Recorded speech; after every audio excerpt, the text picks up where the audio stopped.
बदल सकता है, हमारे देश को सारे सिस्टम को बदल सकता है।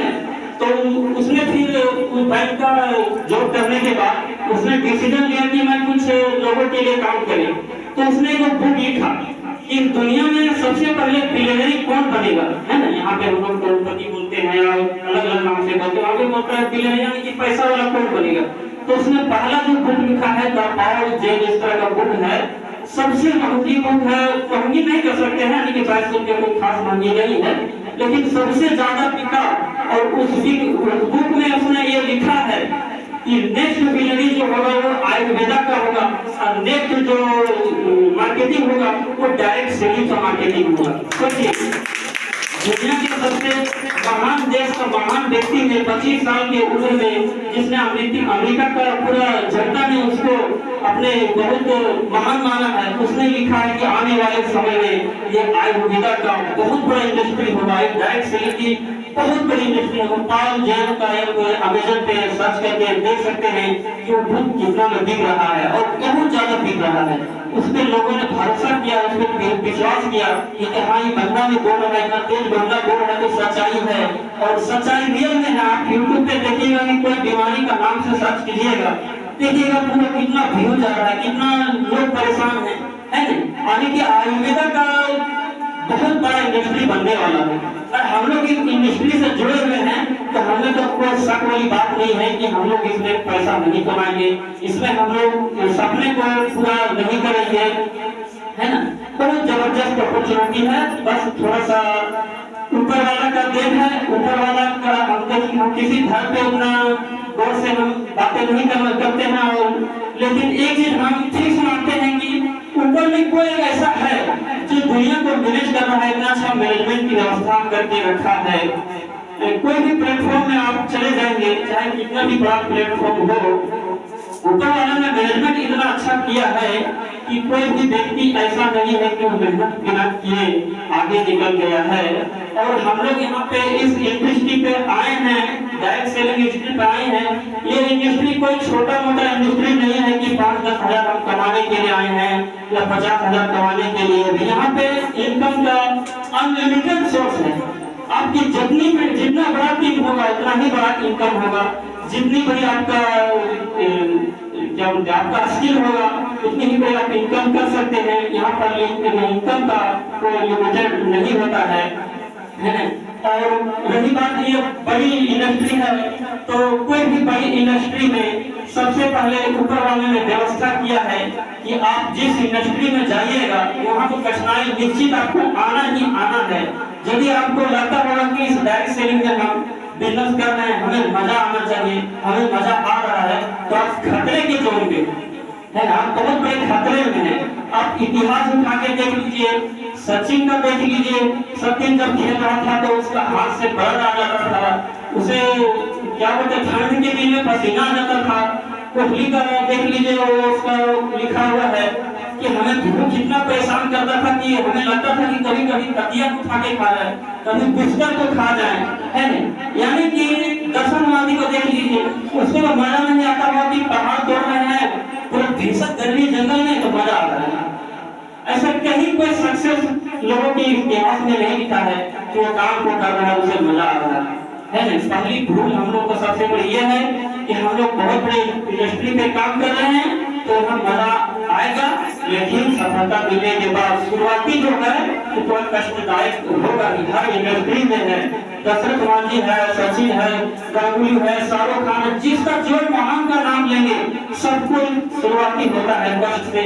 ये हम लोग के हाथ में नहीं है, ये ऊपर वाला नहीं ऐसा व्यवस्था किया है कि आप दर्द से गुजरेंगे तभी आप जिंदगी में आगे कुछ कर पाएंगे। एक रियल बात बताते हैं, किसी को गरीब आदमी को जिसके पास 5-10 हजार का इनकम हो या वो बहुत गरीबी की हालत में जी रहा है और उसको करोड़ रुपये दे दीजिएगा ना, वो सुसाइड कर लेगा निश्चित। ये बात जान लीजिए, क्योंकि उसने सीखा नहीं, उसने झेला नहीं, उसने रास्ता पे चलने के लिए झेला नहीं है, तो 1 करोड़ रुपये कभी नहीं लग पाएगा, गारंटी लिख के दे सकता हूँ। आप इतिहास उठा के देख लीजिए, बहुत ऐसे खिलाड़ी है जिसने 1 गोल मारा उसे करोड़ों रुपये मिल गया है, उसका भी इतिहास देख लीजिए। बहुत ऐसे हीरो को देख लीजिए जो तुरंत चमक गया, तुरंत गिर भी गया है। है ना। यानी कि ऊपर वाला ने बहुत जबरदस्त व्यवस्था किया है कि लोग आगे निकलेगा तो फिर अपने आप को संभाल पाएगा या नहीं संभाल पाएगा। इसीलिए कष्ट आना बहुत जरूरी है और आखिर कष्ट आएगा है ना। हमारे जीवन में जितना जितना कष्ट आते जाता है मैं सोचता हूँ कि थोड़ा सा और मेहनत करेंगे ताकि अच्छा रहेगा। सभी लोगों का सोच यही होना चाहिए कि जितना कष्ट आ रहा है तो आप कष्ट से भागे नहीं बल्कि अपना मेहनत को आप और ज्यादा बढ़ाने का काम करेंगे। सक्सेस का यही सबसे मतलब कि सही रास्ता है। जिंदगी में कष्ट आएगा तो आप और भी मजबूत बनते चले जाएंगे, कष्ट नहीं आएगा तो आप बहुत कमजोर बनते चले जाएंगे। वैसे भी आप देखेंगे तो मनुष्य जाति का ही नहीं कोई भी जीवधारी ऐसा नहीं है जिसको समस्या झेलना नहीं पड़ता है। एक बाघ है जो जंगल का राजा कहलाता है, वो भी जब जवानी रहता है उसके पास तो वही पूरा दहाड़ता है जब पूरा जंगल को दहाड़ते हुए सारा जानवर पूरा जंगल में छूट जाता है। लेकिन एक समय उसको ऐसा आता है कि उसको भी बड़ी दर्द से गुजरना पड़ता है। और हम लोग तो मानो जाती हम लोग के पास बहुत सारे बुद्धि है, बहुत सारे ज्ञान है, तो हम लोग को भी ये थोड़ा सा दर्द झेलना ही पड़ेगा। या हर प्राणी दर्द झेलता है और हम लोग दर्द से क्यों भागेंगे। आप मान लीजिए आप डर से भाग रहे हैं कि नहीं हमको डाइट से नहीं करना है, हमको फील्ड में जाना पड़ता है, हमको लोगों की बातें सुनना पड़ता है, तो छोड़ दीजिए और मत कीजिए। लेकिन क्या गरीबी में दर्द नहीं है?